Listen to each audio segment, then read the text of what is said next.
Reverend Dr. Ken Gordon talking again on the global themes for 2016. As we move into the month of December, we have 4 more brilliant examples of ideas that you can use in your center if you so choose. For December, the global vision is the living spirit. And the topic on December 4th is, we believe in God, the living Spirit Almighty. Of course, that's directly from Ernest Holmes.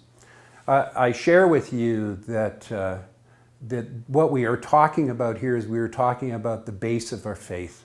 We're talking about what we hold to be true, and when we refer to God, what we're referring to, in my idea, is life itself.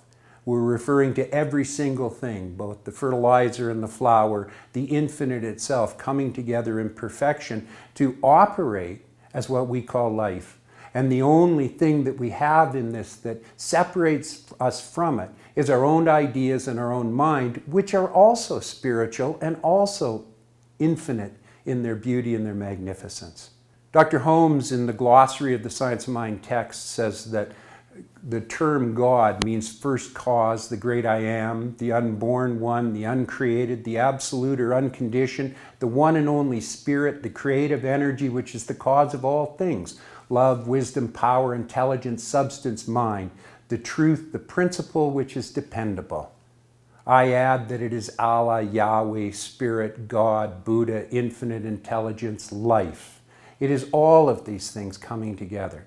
There is no place where it begins and no place where it ends.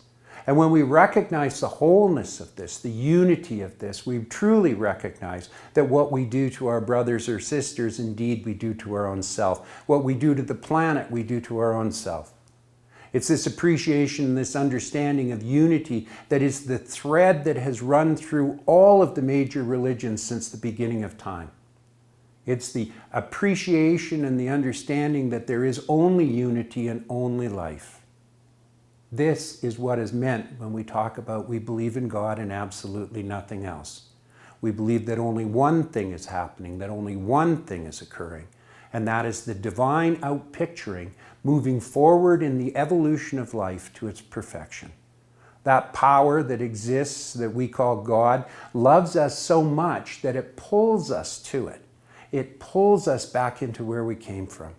Where we came from was the infinite itself, and where we're returning to is the infinite, and this power, this presence, this life pulls us into it. And it loves us so much that sometimes it's uncomfortable being pulled there. It's like I tell my students, God loves you so much, it will pull you through cheesecloth to get you.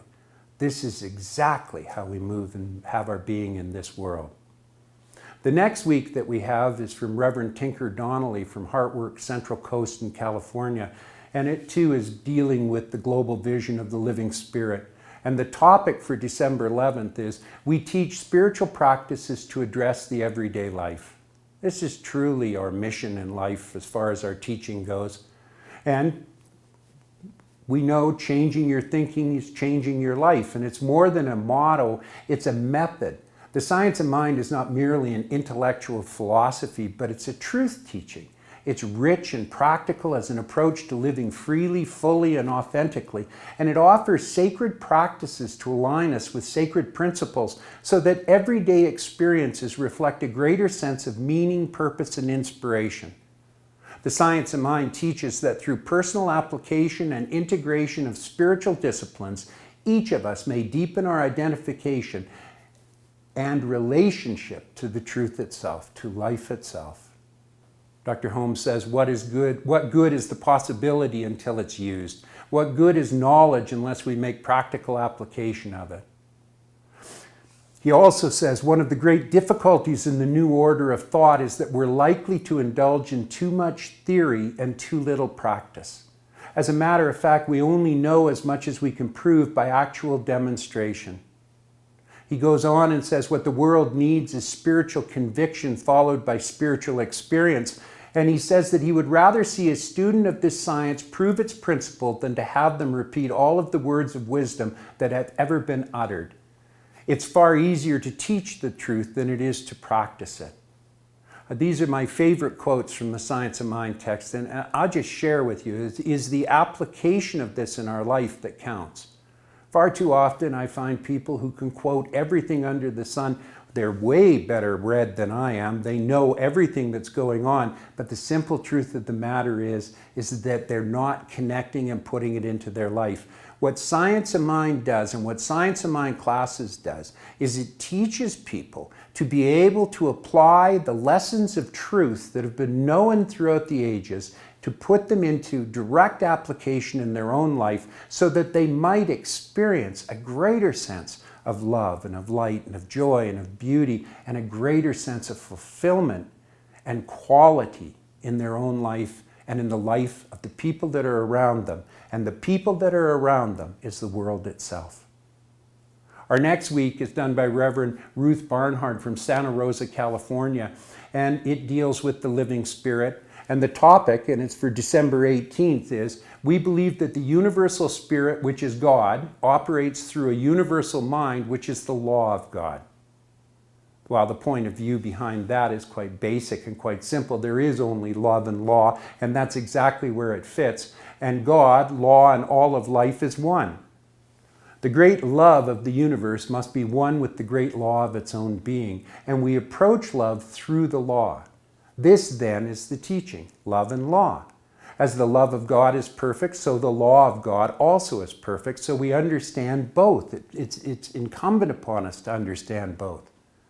Because it's a beautiful and true thought to realize that every person stands in the shadow of a mighty mind, a pure intelligence and a divine givingness. The farmer has seen the heavenly host in the fields, the child's frolicked with it at play, the mother's clasped it to her breast, and the fond lover has seen it in the eyes of their beloved. We look too far away for reality. This is from the Science of Mind textbook, and it also fits into this, is that when you step outside and look around at the world around you, I ask you this question: what do you see? Because I will share with you that out of everything that happens in our world, whether you pick up a newspaper or turn on the television and watch the news, whether you walk outside and see the traffic congestion, whether the weather is rainy or sunny, I will share this: there is more beauty in the world than there is anything else. We live in a perfect world if we could only turn our mind to be able to direct ourselves to witness and recognize the magnificence in all that we see. The world is abundant and it's flowing. The next week that we do comes from Reverend Dr. Kathy Hearn, who of course was the spiritual leader for United Centers for Spiritual Living and comes from San Diego, California. This beautiful soul writes for Christmas, and of course what she does is she opens as I would open right now, which is simply saying, Merry Christmas. Merry Christmas to everyone. May the Christ consciousness reside within you. Her theme or principle is we see our communities as points of universal peace, love, and power.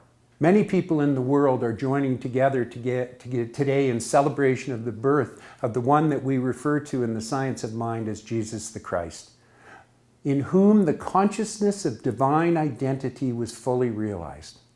In our teaching, Jesus is not the great exception, the only possible Christed one. Rather, he is to us the great example of the consciousness and awareness we each can develop. Dr. Hearn goes on to say, we understand that when our human sense of self and life gives way to and makes way for the realization of our divine nature, the Christ is born within us. For those of us seeking to embrace a metaphysical or beyond the literal level understanding of the beauty and meaning of this day, we welcome this birth, this awakening to the truth of our divine beingness. We welcome it into our hearts, minds, and lives because we realize that we're each of the begotten of the God Spirit life, precious, whole, and holy. And the annual celebration of Christmas presents us with the encouragement to remember that we are each the Holy Child, Spirit-informed, divine in nature, and brought forth to be the light of the world. She also adds that an aspect of being the light of the world, of making ourselves a light, as the Buddha said, is to see in others the divine identity we are seeking to realize within ourselves. Our grand opportunity, she says, and that is a deep spiritual practice, is to not be fooled by the distressing disguises that people in our lives often wear. We turn away from focus on how people appear to us and any judgments we may make about them, and turn instead to knowing the greater truth of the divine in each one we meet. We're much more likely to be a healing presence in the life of another when we cease focusing on what we consider to be wrong or missing and see instead with the eyes behind the eyes that behold the unalterable wholeness beneath the manifestation or condition, no matter what it is. What we embrace within ourselves and see in others, we realize and reveal collectively. It passes on. And when we come together in the centers and communities of Centers for Spiritual Living, in which there's a commitment to seeing the reality of God and the truth of Spirit in each other, our communities become those points of universal peace, love, and power.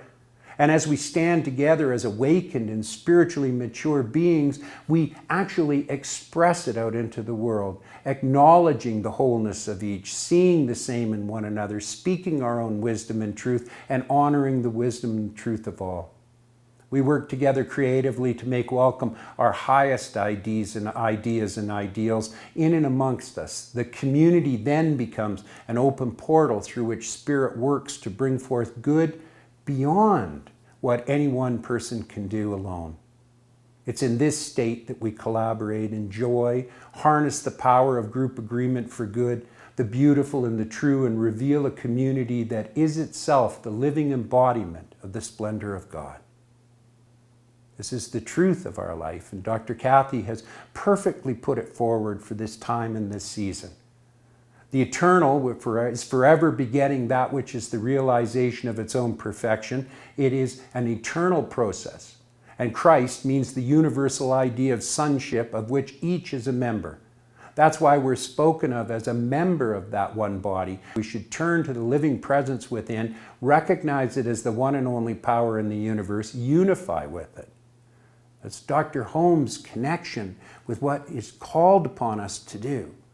If we choose to bring this world into wholeness, it demands that we do it by recognizing that it's not broken, that it's evolving in perfection, and that our job is to see through the disguises, as Dr. Kathy said, to the deeper point, and the deeper feeling, and the deeper sense that's required in order for us to be able to live in harmony with our own being and our own self, for this is who we are. It is not me as an individual and you as an individual at all times. Instead, what it is us as an individual in life itself. And when we make that connection, we bring peace, harmony, joy, and love to the world, and we experience the Christ consciousness.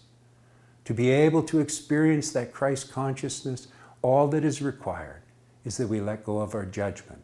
The minute that we do that, we are automatically one because we were born one, we will die one, and we've always been one, and we always will be one. Merry Christmas, happy holidays. God bless you. Thank you.